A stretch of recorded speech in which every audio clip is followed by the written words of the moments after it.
നടി ഹണി റോസിന്റെ ലൈംഗിക അധിക്ഷേപ പരാതിയെ തുടർന്ന് അറസ്റ്റിലായ വ്യവസായി ബോബി ചെമ്മണ്ണൂരിന് ജാമ്യം നിഷേധിച്ചിരിക്കുകയാണ് കോടതി.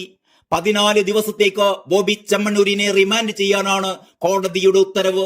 ഇന്നലെ രാവിലെ വയനാട്ടിൽ നിന്നും കസ്റ്റഡിയിലെടുത്ത ബോബി ചെമ്മണ്ണൂരിന്റെ അറസ്റ്റ് ഇന്നലെ വൈകിട്ട് 8 മണിയോടെയായിരുന്നു കൊച്ചി സെൻട്രൽ പോലീസ് രേഖപ്പെടുത്തിയത്. വയനാട്ടിലെ റിസോർട്ടിൽ നിന്നാണ് ബോബി ചെമ്മണ്ണൂരിനെ കൊച്ചി പോലീസ് കസ്റ്റഡിയിലെടുത്തത്.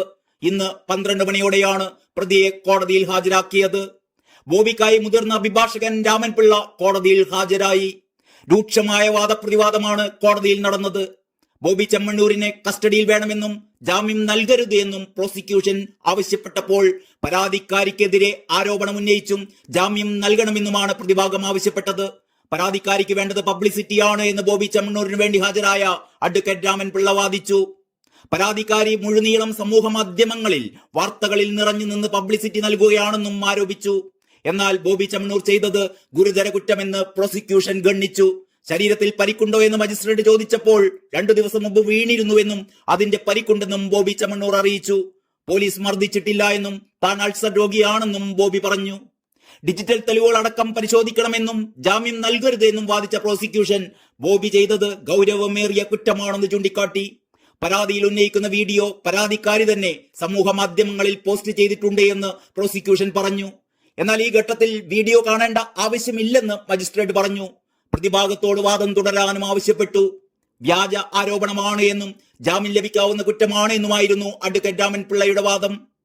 കുന്തിദേവി പരാമർശത്തിന് ശേഷവും ഇരുവരും സൗഹൃദത്തിലായിരുന്നു. അതിന്റെ തെളിവാണ് വീഡിയോ എന്നും അഭിഭാഷകൻ വാദിച്ചു. ശരീരത്തിൽ സ്പർശിച്ചു എന്ന് പറയുന്നത് തെറ്റാണ് എന്നും ബോബി പറഞ്ഞു. 30 മണിക്കൂറായി പോലീസിന്റെ കസ്റ്റഡിയിലാണ്. ഫോണും പോലീസ് കസ്റ്റഡിയിൽ എടുത്തിട്ടുണ്ട്. ഫോണുകൾ പരിശോധനയ്ക്ക് അയച്ചിരിക്കുകയാണ്. അതിന്റെ ഫലം വരുന്നതിന് മുമ്പ് ജാമ്യം നൽകിയാൽ എങ്ങനെ അത് കേസിനെ ബാധിക്കുമെന്നാണ് പ്രോസിക്യൂഷൻ പറയുന്നത് എന്ന് രാമൻപിള്ള ചോദിച്ചു.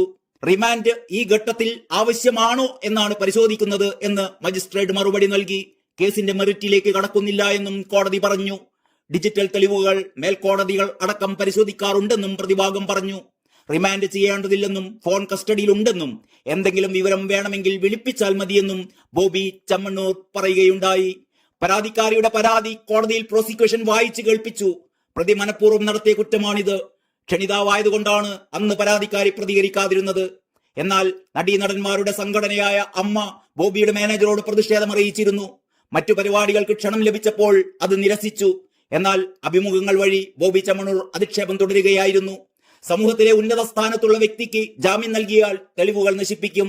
ജാമ്യം അനുവദിച്ചാൽ സമൂഹ മാധ്യമങ്ങൾ വഴി മോശം പരാമർശം നടത്തുന്നവർക്ക് അതൊരു പ്രോത്സാഹനവുമാകും.